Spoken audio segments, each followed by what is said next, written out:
Hello and welcome everyone back to the Dumbass class with me, the Dyslexic Gamer, as we carry on our Dark Heresy game, where we are in the 5th episode of this planning It's not the 6th? bit. No, because we missed last week's game. Last week's would have been the 6th, 5th, and this would have been anyway. So yeah, what I thought would be done in maybe a day, 2 episodes max. Start the 5th one. So, the recap. So far, our group of Inquisitorial agents have sent word to their allies, informing them of what has been going on and what to prepare for in those words, kind of, sort of, maybe. They have prepared their vehicles and transportation to deal with some differing situations.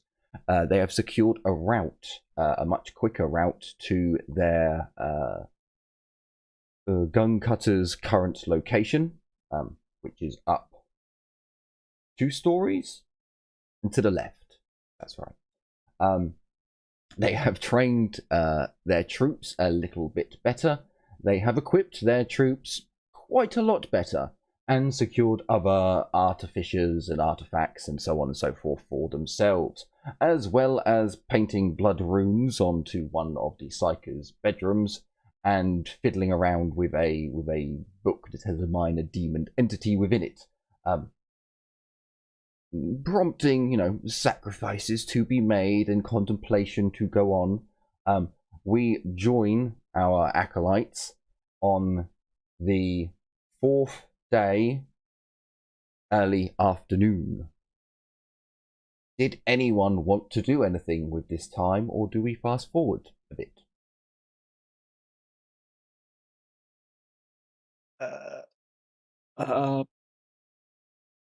Was there anything we needed to do? I actually can't remember. I think all of my potential plans got kind of vetoed. I feel bad, but at the same time, I see. At the same time, it's fine. I don't mind. I make plans. Getty, I want to do it. I want to fucking yeet one of these fuckers off a building just to sacrifice him to just get to see what happens. But I can't because I'm Darius. Yes, no, it's fine. It's fine. It exists to pull the Psykers in.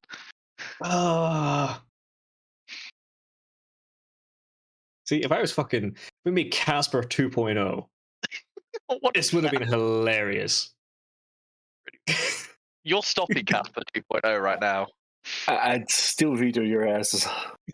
You didn't have a chance to veto them last time. I think she helped last time. So, yeah, actually.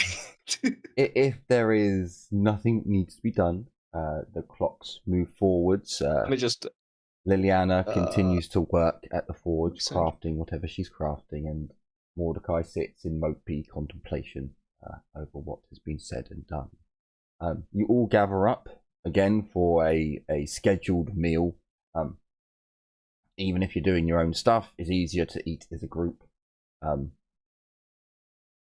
Most of you, if not all of you, would be eating at the very least in your quarters. But because I can't bother to move all the tokens around, for now we're just in the club. It's about late afternoon when one of your gangers comes running in and informs you that a crappy looking truck has rolled up outside and a brigade of individuals are entering the club. But that's going to be awkward. Can I move you? There, that'll do.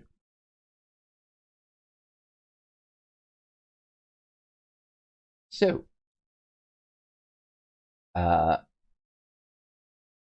there are, as far as I'm aware, on the map, every single Wild Warden that remains within this Hive City complex. Okay. Out. There are Wow. the four main individuals. These are Alucard, Amy, and the other two. I actually remember their Hang on, names. I got the names. I've Where I got put them. I've got them as well, but I did. It was like I thought I'd remember them, but no. I think one of them's John and Mark. Wild Wardens. Sorry, Edward, the other officer, the old guy, who Jenny helped long ago, and Johnny. Johnny the, and Edward. Yeah. Trooper. Tentacle with hand the, and an old man. Yes. However, as the Wild Wardens, who are basically mutants from the Underhive, some of them may have been. I didn't want to take you, but never mind. Some of them may have been guardsmen long ago, but completely just went feral in the Underhive. The only ones who have kept hold of their training, cohesion, and all-round teamwork, let's not do that shape, are the four individuals here. Johnny, the one with the tentacle hand, actually raises up a very, very bulky looking artificial hand.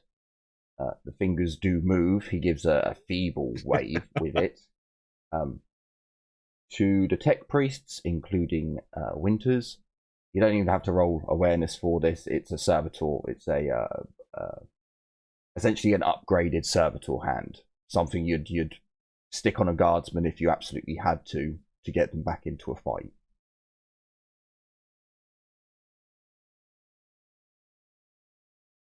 Nothing fancy, but it will do. Alucard. Do the job in a pinch.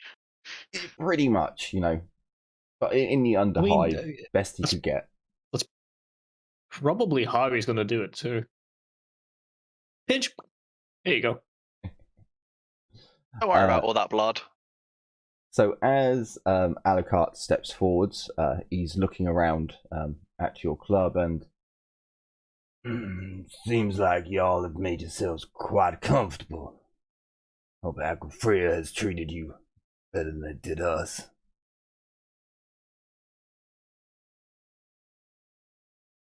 For now.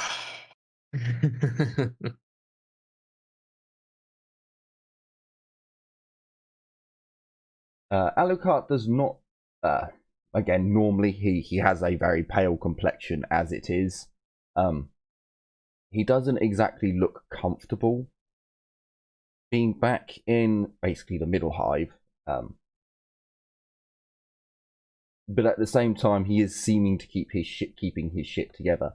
His men don't look particularly great. They look as if they are very run down and fatigued, some more than others.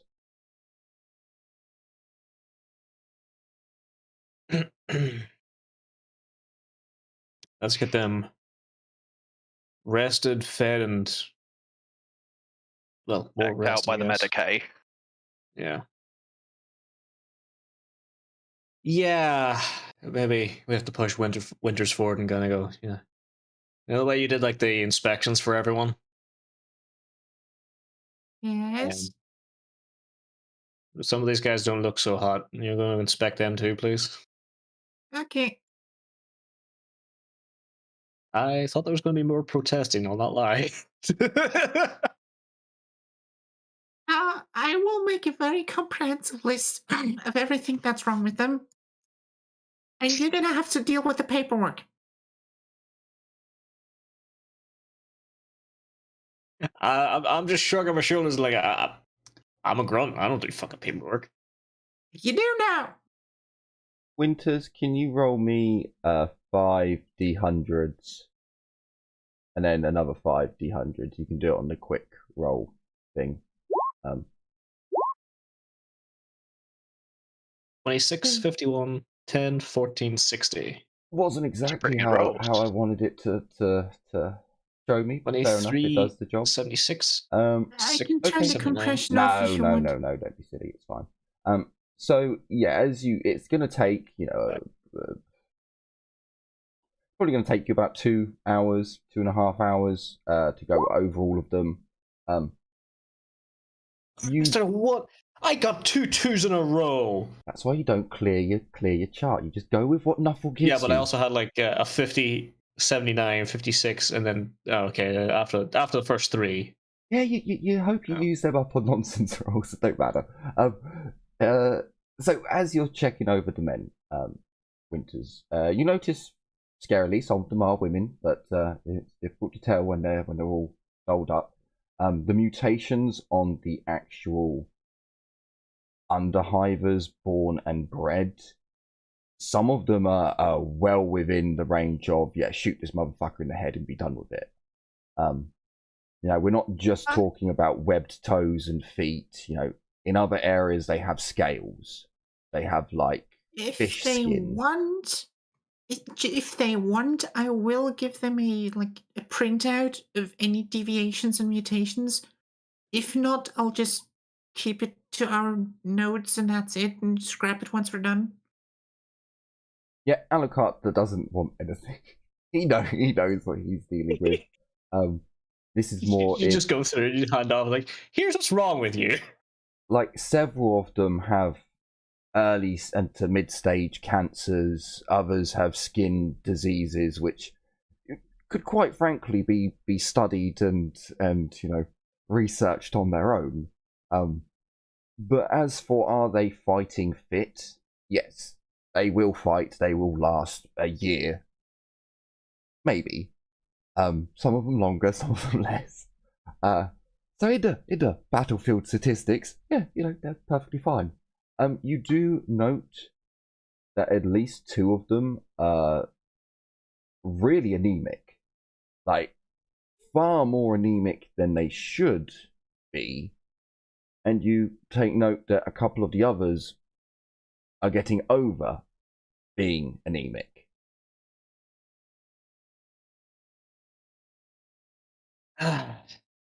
Right. I'm gonna actually address the fucking no, that's what I'm gonna wait for Winters to see if she does the printout and everything else first. Then I might bring my suspicions forward. Suspicions? Once I'm done, I will inform. I'll start with our guys because we're planning the whole operation, and maybe call in whoever's in charge of them as well. And just inform of their general condition. Like for fighting here and now, they'll be perfectly fine. They will have issues in like a year's time, but not now. Who won't? Yeah, that's a very good question. Like, who won't? Well, they'll have the issues regardless of how things proceed. There. Okay. All right. And what? I have some medical knowledge. I know what anemia is, right? Iron deficiency. Pardon? Iron deficiency. Yeah, no, that's what I mean. I actually know what anemia is because I have a kind of basic as medical. As long as you have a tick in Medicaid, you know what anemia is. Yeah. So I'm. It's not exactly subtle or anything else, but Darius still wouldn't know. But I'm going to bring it up if the other guys are with us, or if the heads of the other team are with us. Just going to ask, like, why are so many of your guys anemic? Their loss of iron, will that be like, what was the rations? Was it blood loss or? So after the medical checkups, are the men getting stowed away somewhere in the club? Yeah, those who are specifically anemic, strong alcohol, or not strong alcohol, sorry, strong meals with some alcohol. The rest of them can rest with some actual alcohol and some other meals, and then actually get carted off to a room for them to rest in properly. That sounds the best thing in my head, at least. Unless, what do you guys think? Yeah. Sounds good to me. We could always stow them in the back alley behind the place too, if you wanted. No. We have the rooms, don't we? Oh yeah, we definitely do. Yeah. Then they're gonna get fucking rooms if they want. Because Yeah. while they're here, while we're fighting with them, least we can do is offer them some kind of roof. Better than what they had before. So as the gangers, basically the Wild Wardens themselves, get taken off to rooms, the rest of the off-duty Talons basically show them around, take them to the mess hall, blah blah blah. The officers, guardsmen who remain have stayed in with down in the club. Basically, you've told people that you're getting it ready for the founding. That's why it's been closed for 5 days. Seems like longer, but no, it's about 4 days.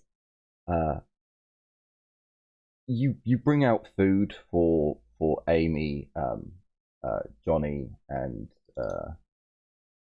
Edward. You also bring out a meal for Alucard and drinks as well. When you're reading this off, you'll notice 3 meals are being eaten and 1 isn't.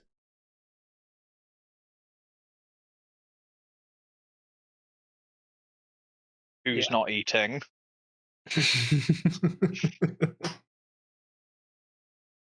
I need to know whether I care or not. I think I know. His name begins with A. Yeah, it should have been Oh yeah. more than I know. See, I don't know about them in character. I know fucking out of character. Yeah, exactly. His fucking name isn't backwards, for God's sake.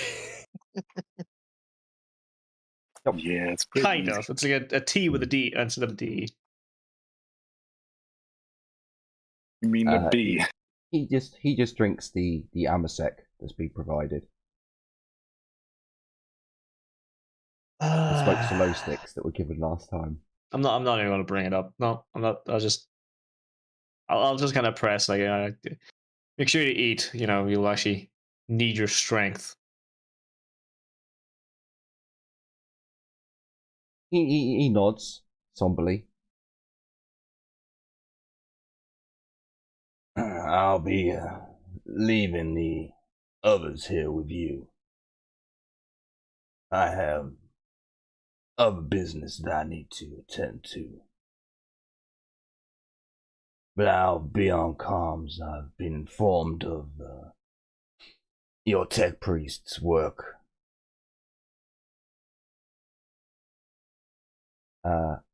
On your tech priest's work, the servo skull that followed the wardens up flies over and comes over to Winters. Winters, the skull begins transmitting in binary. So, sadly, no voice modulator anymore. So, you hear the voice, or the Tequilingua voice, at the very least, of the tech priest, Ceres Mantorus Victoria. Pretty sure that was her name. I can't remember where I placed her token anymore. Essentially, she tells you in binary that on the founding day festival, she will be running her remote servitor subroutines to max, attempting to take control over as many servo skulls and servitors as omnicidally possible. So she will not have the best. She won't be able to dedicate any surveillance of your direct location.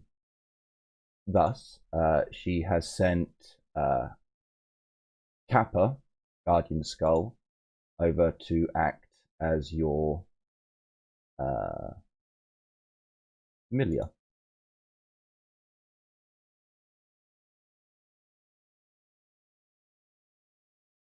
So, you will now find in characters there should be a Kappa Guardian Skull. It is yours to command. She gives over command authority to you.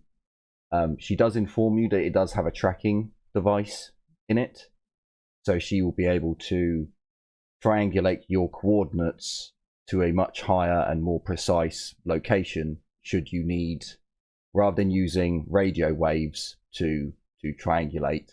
The skull will give a much more detailed tracking location. It isn't perfect. It could be hacked. It's close enough. But it's and you can see the programming. It's Adeptus Mechanicus programming, but with her own twist and flair. So it would take a tech priest a good 15-20 minutes to crack the code and to be able to, use it against you, as in the locator beacon.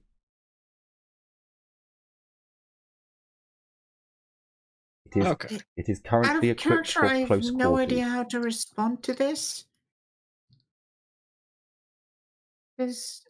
Out of character, I have no idea how to actually properly respond to this. What is the proper form of response to this? So it depends on your character's religious view.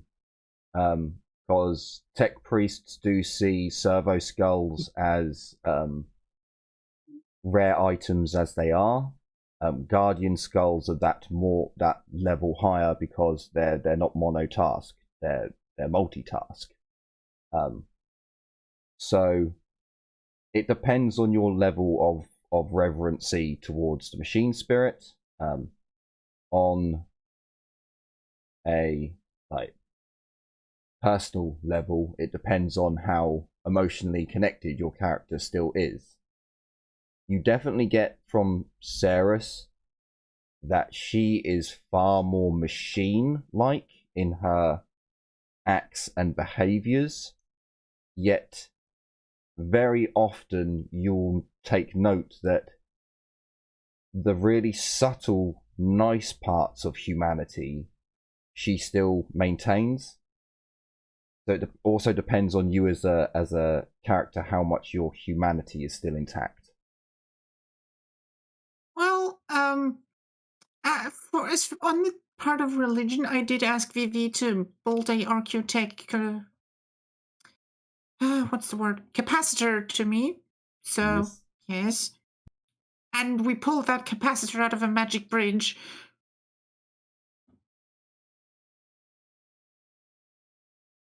This is true. As humanity goes, well, Winters is a medic, and she believes that our humanity is what makes it even possible to do all this fancy stuff.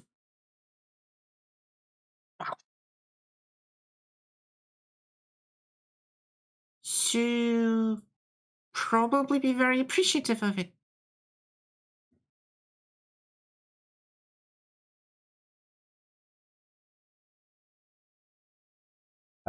So you also come off as a medic. So yeah. So the skull will like the last few words that come from her is that, obviously you're welcome.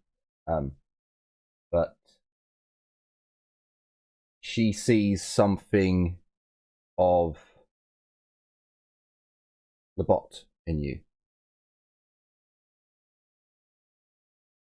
And then the transmission will essentially end, although it's still, you would note that the servo skull will also act as a communications device for you. As long as you're using binary, it doesn't have a proper speaker system to do voices, but it can do binaric. If you want those systems, you have to upgrade it. And currently it has little whirly mono slicey discs. Mono slicey discs. Ooh. Yeah, it has a little circular. Spicy discs. But all may be upgraded. So it does have some programmable instincts into it. Essentially, you just tell it what you want it to do, but it understands things like search and destroy, search and find, guard, so on and so forth.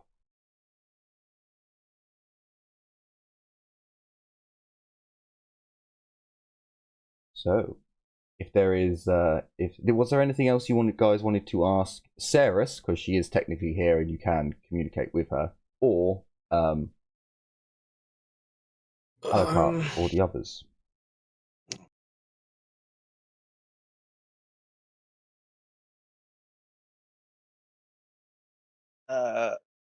Before Alucard goes away, I'd give him his improved las gun that we got for them. Oh, good point. The solar pattern. Yes. Is it solar or Solux? I thought it was the solar pattern, but it could be the Solux. Solux pattern lasgun. Ah, Solux. Yeah. Where? Oh yeah, it's in the gang tab, and then from the gang tab I go to the Wild Wardens. Jesus fucking Christ. Okay, so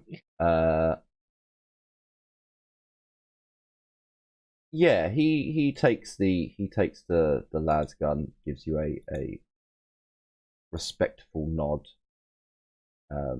But at the essentially towards the end of the night, he does disappear after telling his commanders, his officers, to basically do as you command, like you guys are in charge.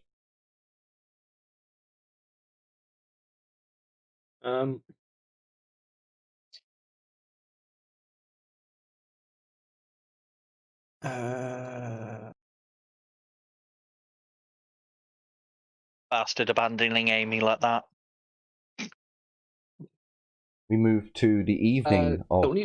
Yes. No. Hang on. For Ceres, I will ask: is there any updates on her end of anything she has been doing outside of what we've asked?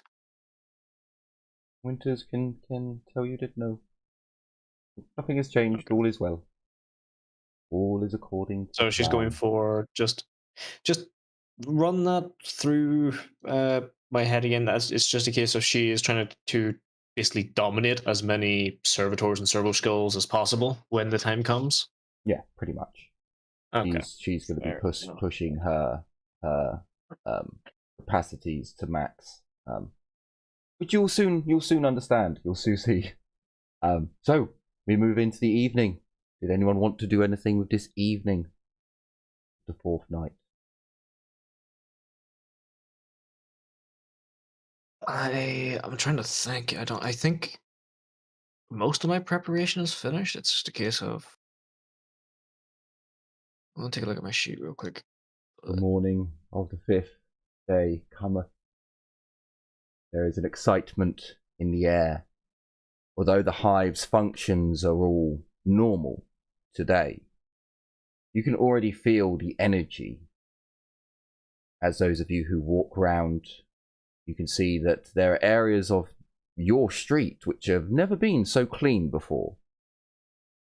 Imperial citizens seem to be going about preparing the streets themselves and areas, and those of you who've never been on a hive world during the founding, it's a little bit odd. Does anyone want to do anything with the fifth day? I would take out my goons for scouting, so they know where to put down the barricades. Wait, damn it! I know I forgot something. No, you can do that. That's perfectly fine, because you have trained you did train the troops in, well, your gangers in deploying makeshift barricades and closing off roads. Them? I can't recall if we actually made them. No, you haven't made them, because you have the resources to set. Like, you did fill up some quote unquote sandbags, rubble bags, but they haven't been deployed yet. Oh yeah, okay.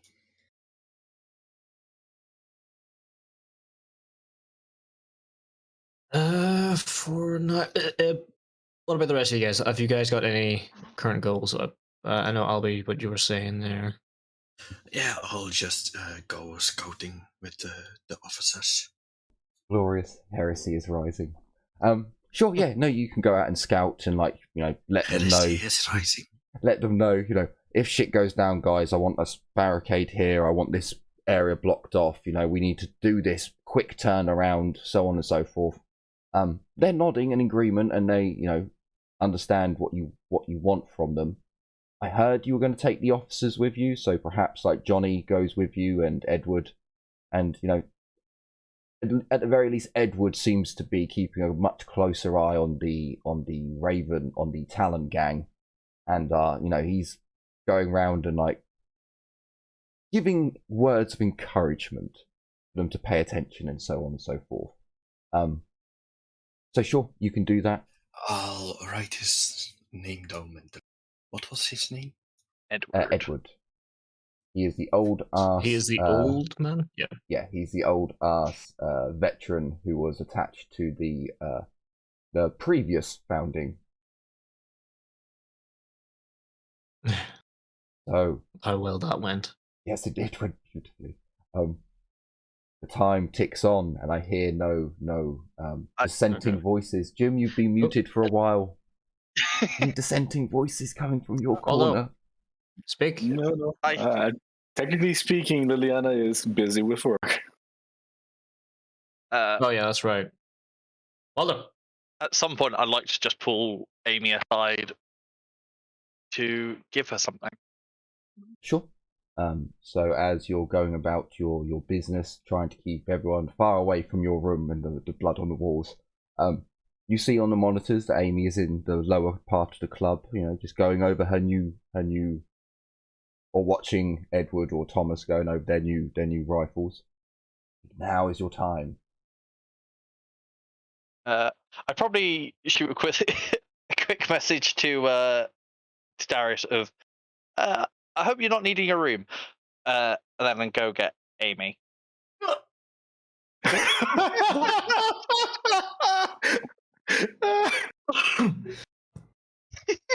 Look, I can't exactly take her in my room, can I?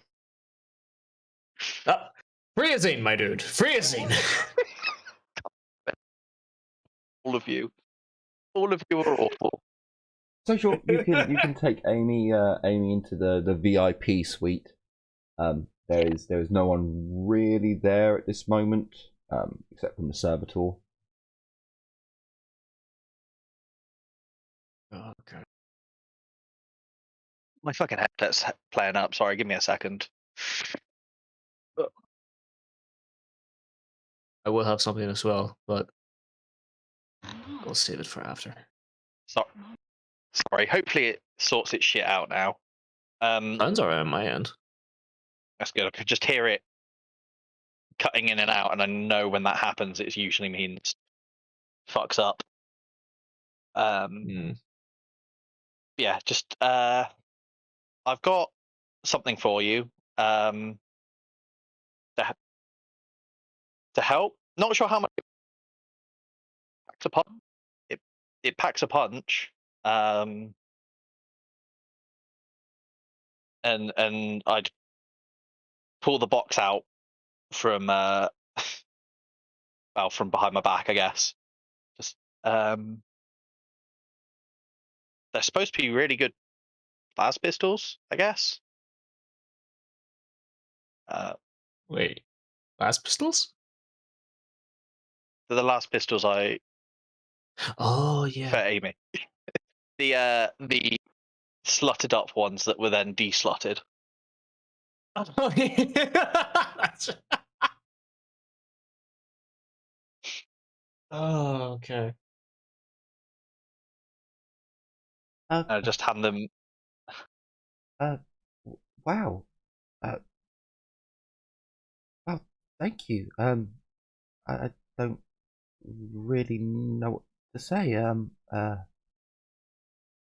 She takes the box off you and is staring intently at the dueling las guns. just like the captains. I mean, these must have cost you a feffing lot. What? Why?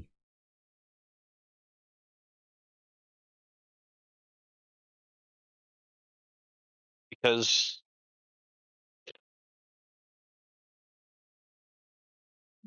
and you deserve them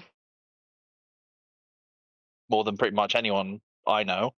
I was going to give them to the captain, but as you say, he already has a pair.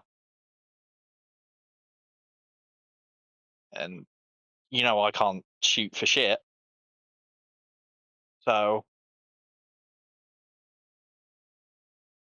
Well, I mean, I'm a radio operator, not the best shot, but thanks anyway. just means they'll serve their purpose as a backup. She takes the box and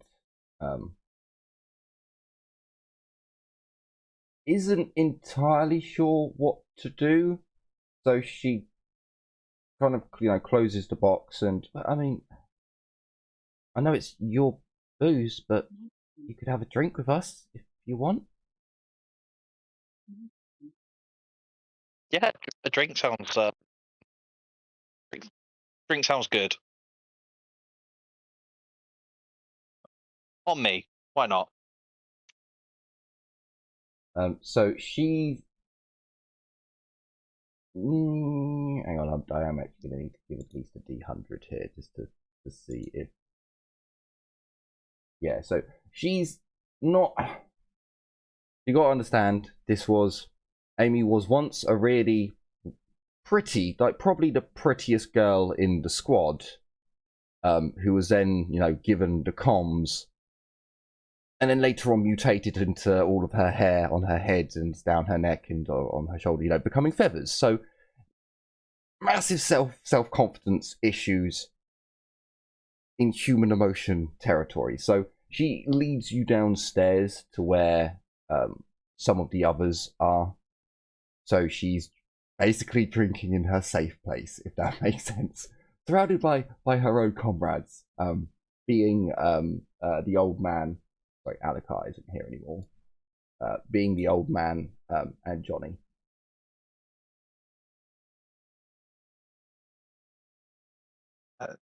I buy them I get the because I don't really have to buy it since we kind of own the place. I grab a bottle or two. A couple of bottles of the best that we have. Sure, you can do that. So they don't get hammered, but they do sit and quietly sip and talk and again, today you can feel the energy, the excitement, the build up to something.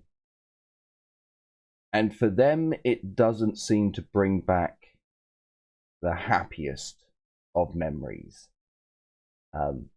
If there's nothing else that happens today, obviously some of you have done things and come back, and Liliana has come in to grab something to eat, covered in perhaps grease and metal sparks and burnt bits on her clothes from metal sparks. As the day draws closer and closer to an end, however, the energy just keeps on growing. Towards the night time, as you're all eating your evening meal, going over plans, checking, double checking, triple checking, your gangers also feel the energy, but they don't seem to understand quite as much.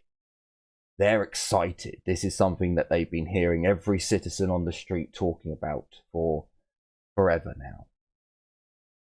All those recruiters, all that build up, and tomorrow it happens.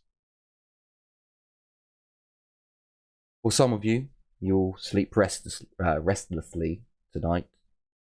For others, you won't sleep at all, and for some, it won't even come into your conscious or unconscious thought. But at 6 a.m. on the 6th day, every manufactorum, every church, every building that has the ability to ring or scream out, they all do so. In an erupting, alarming crescendo of noise that passes through the Hive City from top all the way down to almost the very bottom. As the alarms cease, the crowds begin to shriek, crying in jubilation, shouting as the pick screens turn on. For those of you who were not prepared for this, who came running out of your bedrooms half dressed, pick screens come on, and you are shown two presenter-like individuals, welcoming every Imperial citizen to the Founding Day celebrations, the start of it all.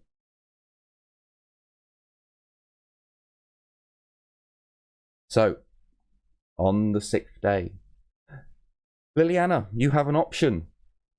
You have been told that the sixth day is not going to be a busy one. Technically, nothing should happen as this is the civilian parade. If you would like, you can do your tests to finish off your project. You'll simply have a pick screen brought down to the garage. Yep, I'll continue my work. Okay, just give me rolls in the background. So, as you all wake up and blurry-eyed, and some of you, not sleeping, so looking far more awake, yet bags under the eyes, you eat your breakfast as you watch the pick screens. At the start of the parade, there are a number of different angles to show, and the presenters are telling the people out there you'll be coming down Victory Road into Parade Square, which is next to these. They begin listing off the different guild buildings on either side, and noble houses and their history, their part towards the war effort or the Founding Day effort. It is very tedious and monotonous how every single guild gets. After a while, you get very, very bored. And they're like, okay, right. That is when you kind of tune out the sounds of the pick, and there is a really loud murmuring. Really loud. And as you look on the pick screens for your security, you notice that your club is packed. It is over capacity, and we're talking 7 a.m. start here. Your gangers are rushed off their feet as you look to the pick recorders that you have set up outside. You went with best quality, I'll give you this shit. You can see that the streets are packed. They are heaving with Imperial citizens. Over the early hours of the morning, entrepreneuring individuals have set up food carts and stalls and stands, and there's all manners of things going on in your area, let alone the areas down, up and around from you.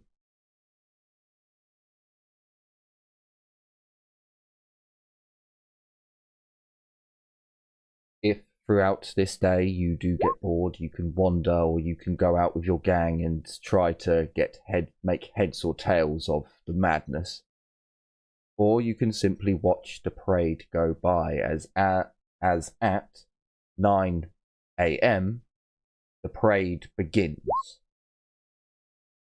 It starts off with a line of antique guild vehicles. Each guild vehicle has a small collection of guilders, individuals who work at said guilds. They are dressed in different levels of finery. The banners that they hold above their vehicles themselves, held in different manners. Some are servo skulls, that each servo skull holding the guild's banner holds the Mechanicus banner, proudly demonstrating the guild's alliance with the Adeptus Mechanicus. Others have slave bearers, others have pole bearers. The different levels of finery that go through are staggering. By about midday, maybe 10,000 souls have walked this road, and the vehicles only get bigger, more modern, until the late afternoon, evening. Huge multi-wheeled trucks come through with enormous carriages, but the carriages haven't been designed for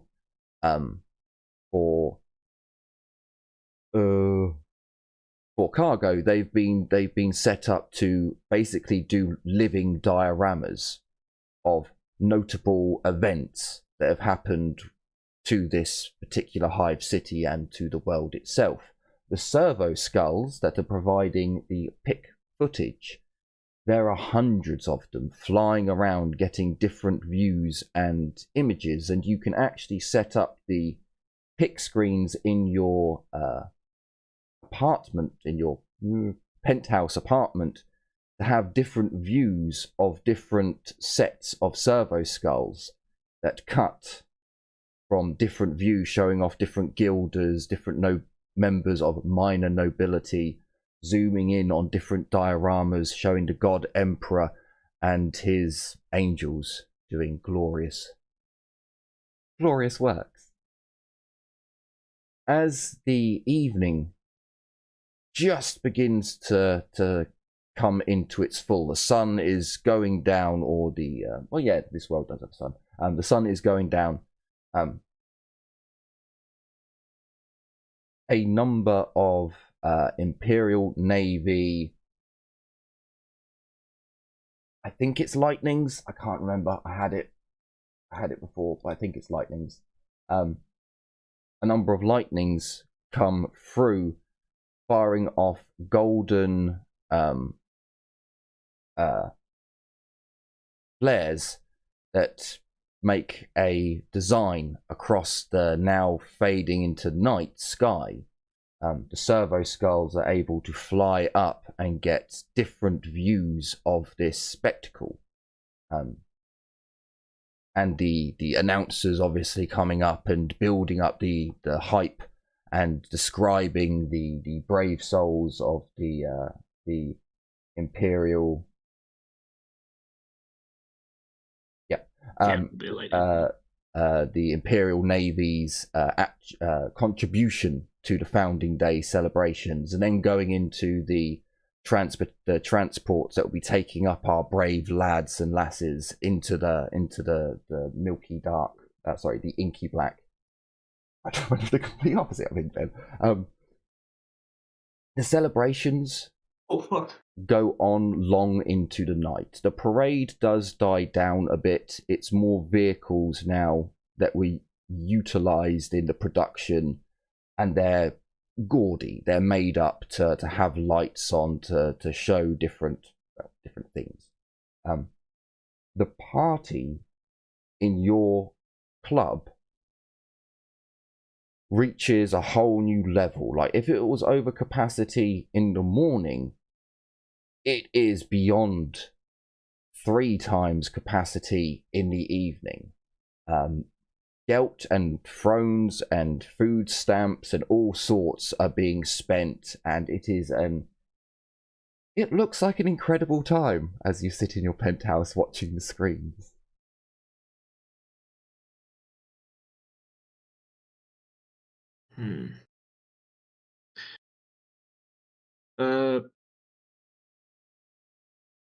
Yeah, definitely closer towards the evening, but can I start going around and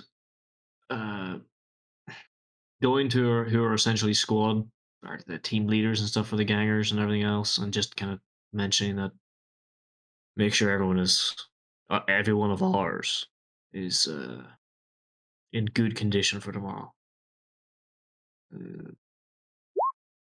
Sure. Don't get too reckless. If they get too reckless, well, if they come out of the founding in good condition and well minded, they'll get a good bonus. Put it like that. Sure, you can tell them that. Would you like to do a command roll? Yeah, I can do. Get a plus 20.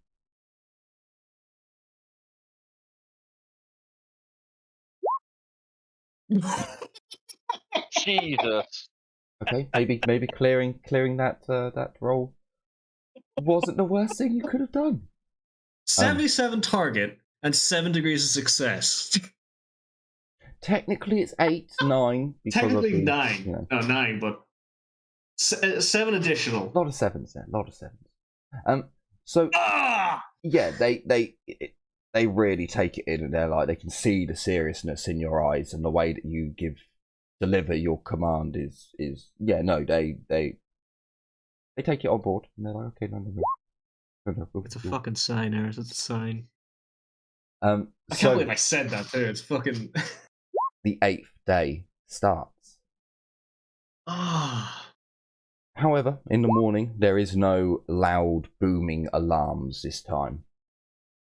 The party never really stopped. It seems at different shifts, different manufactorums. Some manufactorums closed down completely or had a skeleton crew. Others changed the shifts around to give Imperial citizens more free time to enjoy this very rare occasion. 77.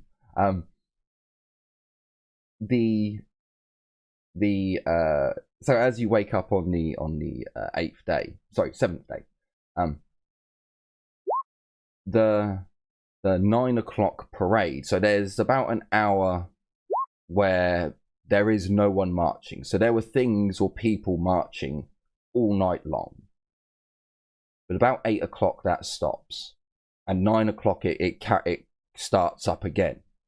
That hour in between on the pick recorders is just basically an hour of going over the different Imperial bodies that are going to be seen today. So the Munitorum will have representatives there, but it's not about the Munitorum. The Adeptus Administratum, basically the Ordos, the Astras of the Imperium are going to be marching today. So this is the time. This is the morning, like the hour gap, basically. Yeah. So then, in the hour gap, they're just they're going over who's parading next. This hour gap is like why I'm going to go over the comms of everyone who's, everyone. This is your final hour warning. If you haven't had anything packed, make sure it's packed. By the end of the day, we'll be at our stations. So probably not even by the end of the day. The presenters are and the pick footage that goes along, it shows the head of this. It shows the head of each Adeptus for this world, and it gives you a write up about them, the glorious things that they've done, blah de blah de blah. The only one of real note here, and there are also the only one of real note is when the Astra Militarum or the Munitorum comes up, because the head of the Munitorum is also a member of the founding Imperial Noblery. So you were shown for the first time the face of Tiberius Marcus, Yeah, Tiberius Marcus of House Marcus. Yeah. Guy whose name is War. Yes. Yeah. He has a striking similarity to what you imagine was a much younger, more tanned Alucard. There is a striking resemblance. Oh. So during this day, there are more lightnings that fly over, far more than the civilian day. The lights that they give off and different smokes and things of that nature are again upscaled. So when the ecclesiastical procession goes through, and there's a good 5,000 and up, possibly for the ecclesiarchy, 10,000 members in their parade, let alone, holding up huge golden imperial quillers that take hundreds of men just to hold it and keep it standing. There are others who are carrying, again, iconography of the God Emperor, who are being whipped, basically doing a penitence march, like bloody, the Passion of the Christ. And then it rolls over to the Munitorum side, which again is a parade in of itself of just scribes, and again much more drudgery and darker in a sense. Sorry, the Administratum parade, very dull, very dull. But again, the Astropaths would also have. There wouldn't be any actual Astropathicus psychers marching, but they would have their serfs there, and other workers within their Ordo, their Adeptus, that are marching. Sorry, I completely forgot. With the ecclesiarchy, you'd also have the House Famulus of the Adeptus Sororitas, and those individuals. So all these different Adeptuses are in the parade. They are on the world, just not in huge numbers in most cases. For those of you who are on tents, who are waiting for something to happen, nothing does. The roar of the crowd when the ecclesiarchy comes on to their march, and the living dioramas that they show, the announcers talking about different saints that this world is aware of, like the roaring of the citizenry is immense. Like even within your soundproofed VIP section, you can hear a murmuring from outside, as that outside murmuring comes inside from your own customers. Maybe not so much in Liliana's soundproofed bedroom, but extra layers and all that. That's what the kids are calling it nowadays. As we move on, again, the night does not stop. Shit, I just muted. No, hang on. By the end of the day, by even like late evening, I'm going to be getting everyone who's coming with us in the what do you call it? The truck. The gun cutter, to actually make our way to the gun cutter. Everyone else the other teams can take up their positions near the trucks and everything else, or wait in their rooms near the trucks. But this is day 3. Day 3 is the big day. So you're going in your truck now to the gun cutters airport, right? Starport. Pretty much, yeah. Okay. So on the start of the 8th day, we need Amy in there as well. Sorry, Amy, is she going in this group? Yes, Amy is coming with us. Yeah. as our comms specialist. Okay. So, you all go off and get into your truck. I imagine you've probably gone quite early. We'll say 7. You get into your truck. It is incredibly slow and difficult for you to drive out at this moment because again there are a lot of drunkards. It's a lot of, but you manage it. The route would normally take you on another road would be 4 hours. That's by foot, however. So it takes you about an hour and 15 minutes it would take you an hour and 15 minutes, but because there's so many people, so it's going to take you 2 hours to get through, because unless you're driving to kill people. Not yet. If you're driving to kill we people, had you'll to go yesterday. faster. Okay. Yeah, So we may have had to tomorrow if we didn't do this now. So it's about 2 hours. That Don't passes. forget to employ the dozer blades then. So you've got to the gun cutter. You've got in. You've maybe turned on a pick to see the start of day 8's founding. On this day, you notice there's something a little bit different. Things have changed ever so slightly. We bring you over as the presenters. Actually, hang on, I'll hold you for a moment. As the presenters come on, behind them, there's something that makes every tech priest who can see it weep.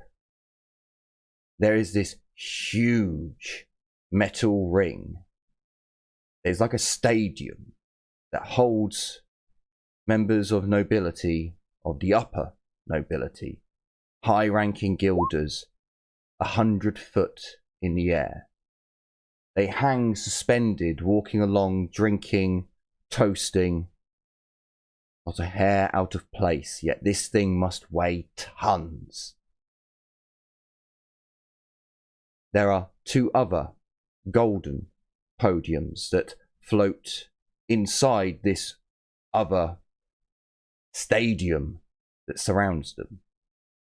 The servo skulls can you can swap views from the servo skulls as they go round and show off the intricate carvings around the podium. Basically, rather than ecclesiastical scripts and carvings, this is all Mechanicus, all different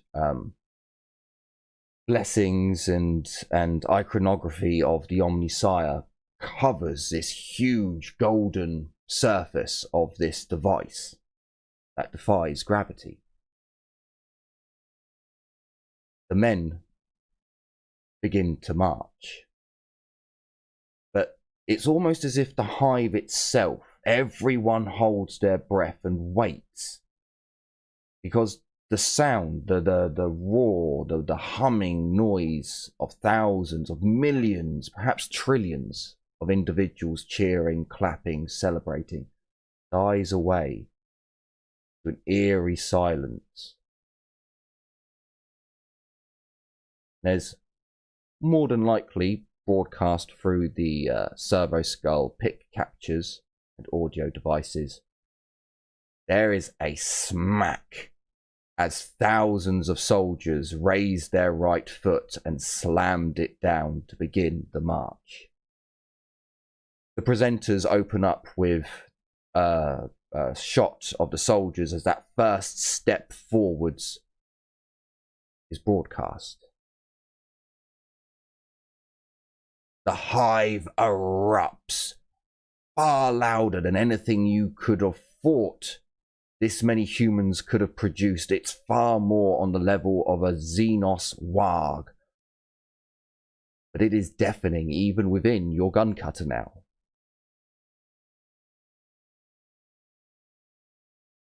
the the march of the men begins. There's a couple of hours where the presenters are going over each squad. So it's each regiment. The squad's broken down to who's leading the squads, to what house is leading. Like, the presenters are going overboard with information, basically giving bigging up the noble houses that each officer comes from. The soldiers aren't really mentioned, but the officers damn well sure are. And as the men go past the servo skulls, it is that characteristic turn to the camera, salute, turn back, carry on marching. Again, 2 hours pass as the crowd... Sorry, I missed out saying. There's a number of support vehicles that go with the men. There aren't many of them, but they are there to show, and the presenters are basically saying, this is the Chimera. It could carry our men into battle at any given time. They are, bigging up the support craft as well.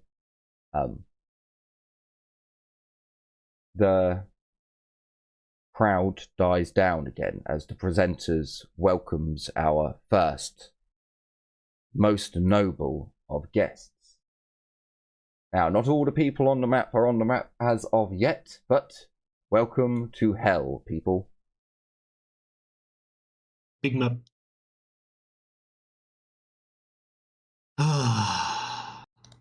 It may take a while for everything to load in. We'll see. Is the background supposed to be white? Yes, it is. Unfortunately, I could not find a city background that worked. And showed off all the details that I needed. If I had to still watch for something to load. I needed the right details to be shown. So... I remember that old man. As the first golden... Oh, sorry, I fucked up there. No, I didn't. So, on the map, these round things here... Oh, hang on, I need to click it. These are actually floating platforms. They are going to and from the buildings, picking up nobles and then floating back into position. They only seem to function for a set number of buildings, as other platforms service the others. 2 of these platforms disappear. Well, that didn't really go. Can I move you? Yeah, fuck it. It's all in the mind. So 2 of the platforms disappear. One platform comes back with one very known character, Lord Commander Jack von Las Sebastian Roy, one of the Lord Commanders of the Ultima Segmentum. He is with 2 other individuals. One is in full power armor. It is Baroque. It is in its iconography that is on the front chest piece that demonstrates what seems to be a battle between 2 knights. The mechanical ones, not the on horse ones. The shield he holds has the Lord Commander's family sigil on it. His sword is by his side, his bolter too. He stands far more in a ceremonial position, but the shield is raised. The Lord Commander is a half step in front of the power-armoured individual. The other individual behind the Lord Commander has his eyes shut. He is muttering something to himself as he holds in a shaky hand what seems to be a hip flask. Okay. The Lord Commander stands waiting. The presenters announce that the speech will be any minute, any moment now, as 10, 20, 30 minutes goes by. But finally, the other platform appears as the planetary governess, Ella del Rosa Mentori, steps forth. She is alone. However, some of you would pick out that there is a familiar noble cowering on the viewing stadium behind the planetary governess, and that is Dean Jefferson. You would also take note that there is an individual who is in very fine garb. You have never seen her in such fine a garb. Ooh, something went flying. But you do recognize Ceres. I choose Ceres.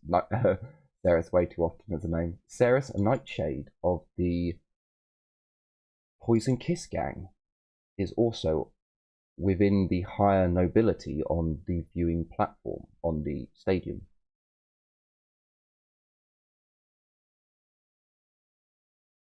The Lord Commander, looking highly irritated as he stares daggers at the planetary governess, who's currently doing the noble wave towards the servo skulls, bowing graciously towards the crowd and nobility gathered.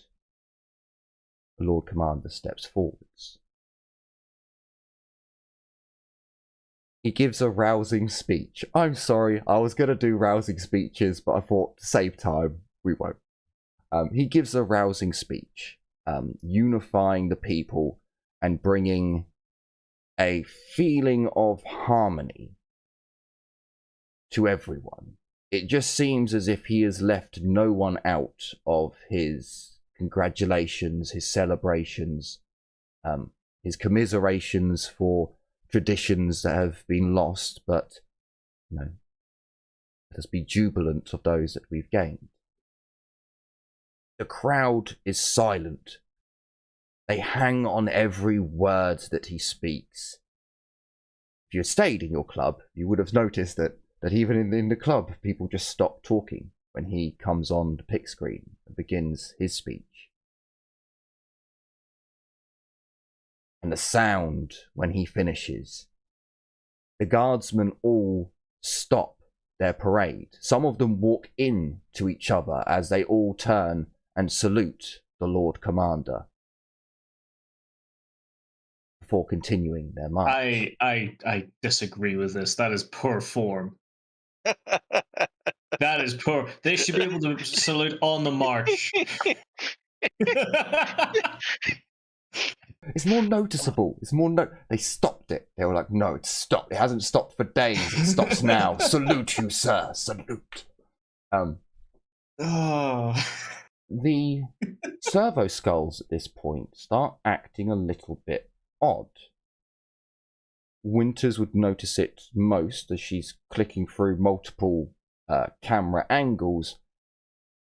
The servo skulls that are available to the public seem to not show the planetary governess's face at this point.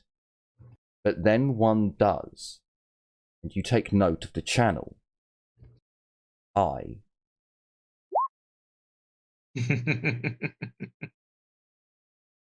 You see the twisted anger, the venomous bile that this pristine, beautiful lady has just unleashed towards the Lord Commander.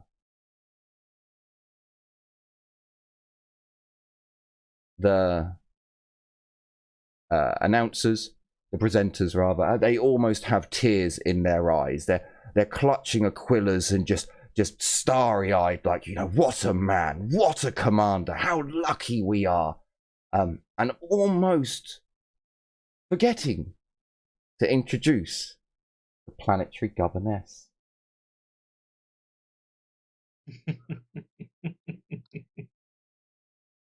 As another stream of lightnings comes over, more flares and colours go off into the sky.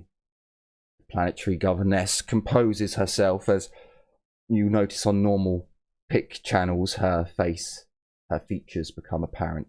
Loving, a motherly expression.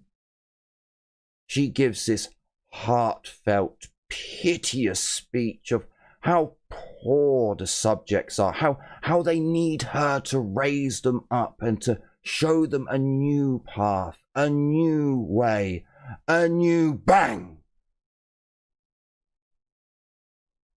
The cameras go dead. The eye appears within an instant.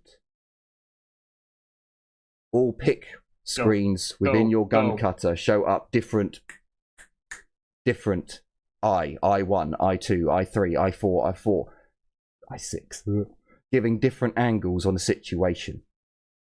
The civilian feeds cut instantly, and instantly Sarah's brought them back.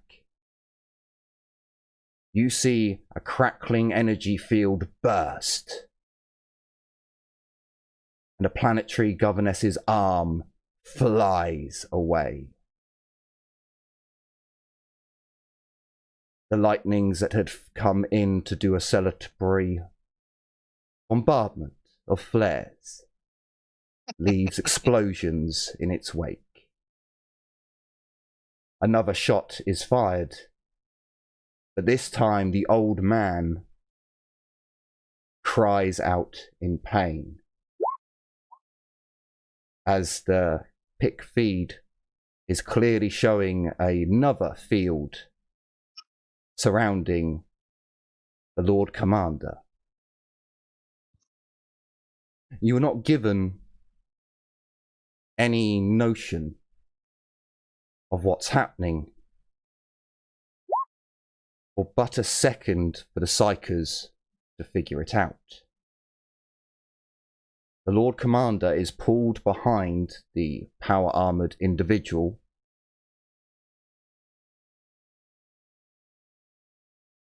and is protected by his armoured substance. You see the planetary governess laying on the ground. Her right arm is gone. There is blood spraying up the seating of the viewing stadium. Dean Jefferson is dead. In the panic, many nobles are stood aghast. They don't know what's going on. Others, their instinct to flee has already taken root as they are running for their lives. Another noble has taken a different option. As explosions are seen coming down the street, they are going from...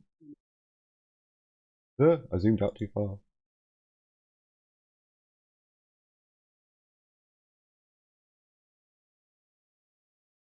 From right to left.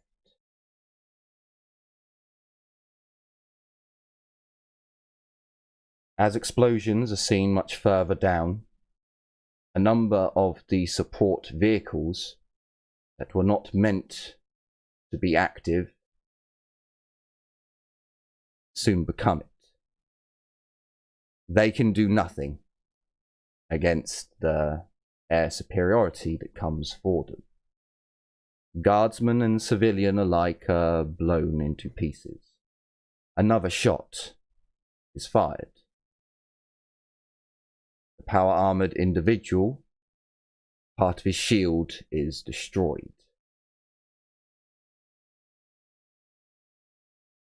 The old man's strain upon his face is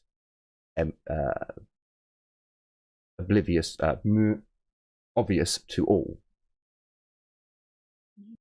as a warp gate is opened up behind him.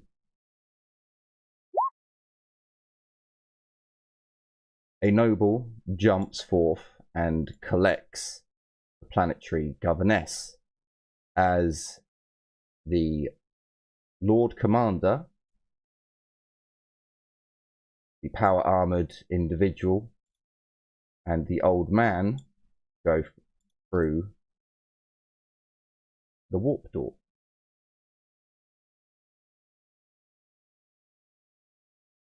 As the bombs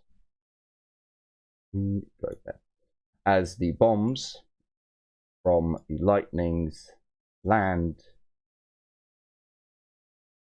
the important members have got away. Now, as you all prepare, I imagine the pick screens flicker. You see the I1, I2. Darius, I imagine you're already kicking Ezio into the the pilot seat, getting the engines fired up. But alas, we will have to go to another scene first. The sound in the hive is strange. As the picks cut off, there's panic and confusion, and roaring. But not as you heard before. It's different. It's very different. We go over to, hang on, let me just double check. It is this one. Aha, it is this one. We go over to the outside of the Raven Court, where if you had stayed here today, you would have noticed a few things. As you'll see, there are some of your gang members on the streets. Obviously, there are not enough tokens for me to... They're not there. For every token, think of it as a dozen people. I'm not putting that many down. There are also PDF. They are on the streets. They are searching and trying to keep the peace. When a van appears.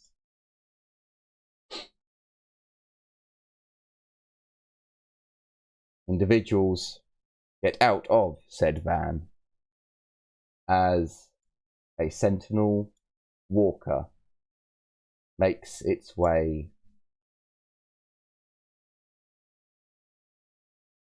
along the road. Unfortunately, as you decided to leave, the first thing your gang members will know of what's going on is when the PDF and most of the civilians along this street are brutally murdered. Your gang members and those left at the Raven Court will be alerted. Unfortunately, you guys are not there. So, we end our episode off with the PDF being slaughtered and the enemy at your door.